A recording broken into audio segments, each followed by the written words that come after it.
My last trip to New York to visit my son, I had two wonderful new ventures. Actually, quite a few, but two that really stick with me. Number one, found a restaurant called Cuba, and it was like going to Cuba. They even had hand-rolled cigars they gave you for free as a part of the meal. Man, talking about, and everything was great. Even the plantain was great. It was so great that even though I ordered a full plate full, it was so good that by the time I finished sipping on my drink and looked around, let's just say there were no more plantain. People just ate them all up. Even though I paid for them, they didn't care. And they were that good. Cuba, just a hot club there in the village. We then walked with my good friend Barry Hamilton through the village over to this little bitty spot on the corner called Smalls. And I realized immediately why it was called Smalls, because it is small. You packed up in there now like sardines. At least you were pre-COVID. Not sure how they're going to handle that or how they're handling it right now, although we will have that discussion. To get to the particulars, this guy named Mitch Borden, who was a submariner, he was also a nurse and a teacher, established Smalls, not to be confused with Smalls Paradise. That was a club in Harlem in the 50s. This is Smalls, opened in 1994 in the village. He established this thing in 1994, and at first there was no liquor, no nothing. It was all about the music. The cover to get in was only $10. That's like, what, in New York? In the village? Yeah, well, people flocked there. He would fill the house every night, which was pretty easy because, like I said, they call it Smalls for a reason. The total capacity originally for Smalls was only 50 people. And later they expanded it to like 60. I think by the time I got to see it 2 or 3 years ago, it may have been 80 people there or so. They figured out other ways to kind of squeeze people in by changing seating and whatnot. But their claim to fame is that the hottest, most talented, unsung, young, and up-and-coming musicians on the New York jazz scene perform there. These are not the name guys. These are guys and ladies who are still working on developing a name and are still working on developing their music, but they're already doing some amazing things. And Smalls is such an intimate situation. It's perfect for jazz. And these young artists get a chance to communicate. I mean, you can actually have conversations with them from the audience to the stage. It's just a beautiful, beautiful thing. They have upgraded the stage and the lighting and the sound system, so it sounds beautiful. It's not fancy, but it sounds great in there. And you get a chance to see everything. And they have a really good piano, so you know you're getting quality sounds all the way through there. The night I was there, I was lucky to see E.J. Strickland, a young drummer from Miami who I met back in '97 when he was a student at the New School down in Miami. And he and his brother have been on the New York scene since they left high school in '97. First in college and then as active performers on the scene. It was great to see him, and his band was hot and they were playing exploratory music. And of course, I bought a couple of CDs because that's what you do. You support these people. You support these people. Okay? Even when you find these live streams, they normally have PayPal and that kind of thing. Come on, put some money in there. Musicians are suffering, especially now. And so I always try to support these young and up-and-coming musicians.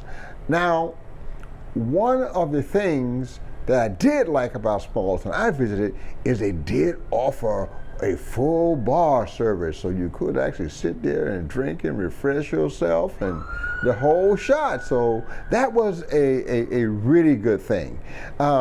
Somewhere, my understanding, after 9/11, Smalls had trouble like a lot of businesses did in New York. A lot of businesses closed their doors, and Smalls struggled for a number of months to keep it going, but 9/11 killed more than just 3,000 people at the Twin Towers, and Smalls went under. And doors were closed for about 3 years. It was reopened and remodeled, a new sound system, everything. I was a benefactor of all that in 2006, I think. And once again, the same thing. Up and coming musicians on the cutting edge of jazz. Mostly post-bop, hard bop, but experimental things as well. The biggest change there is the cover charge. It's no longer $10. It's now $20. But you're talking a New York Jazz Club for $20? Man, what a bargain that is, Get your tickets early because it's a small room. And they do 2 shows. Normally one at like 7:30 and one at like 10, and they generally close at 2. And you say, oh, that's a long night. No, that's not nearly as long as it used to be. The original Smalls, the doors didn't even open until 11 o'clock. And the shows would start like 11:30 or just before midnight, and the music will go until 6 o'clock in the morning. So now at least the shows end, or the shows end about 1, and the club closes about 2. They're a little bit more conventional that way. So you can go there and have a good time and still go home and get a decent night's sleep if you sleep in just a little bit. One of the strokes of genius and probably lucky moves that Smalls made is that in 2007 they started live streaming of all of their concerts. And they stream it all, the entire night. And the streaming is free. They also started a record company. And basically, they take the audio from the live stream and they clean it up and master it, and they sell it online. So you can have these live concerts that you first view for free archived in your personal library to play over and over and over for a nominal fee. They started that in 2007. And in the time since, they have over 50 recordings that are currently available through their Smalls Live label. When this pandemic hit, they were already set up for what most businesses had to figure out later. They already had the streaming service.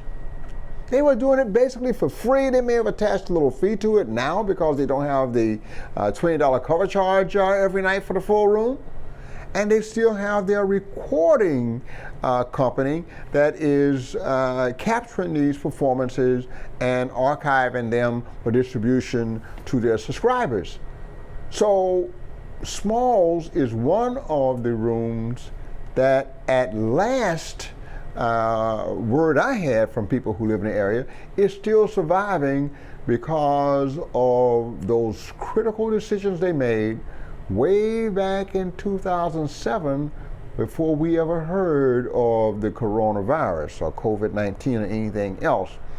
And that is serving them well, and they will continue to do their live streaming, and as I said, free during operating hours, a fee after hours, and of course you can buy those recordings for yourself and archive them in your own library for a fee, and that is just part of the genius of the Smalls franchise, not even a franchise, a small model.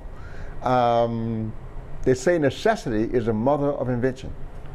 And since Smalls was such a small club, this was one of the things they needed to do in order to bring more income into their small room. Okay? Live streaming, baby, free. And recordings at your leisure. If you're in New York and you really want to hear the pulse of jazz to come, you've got to go to Smalls.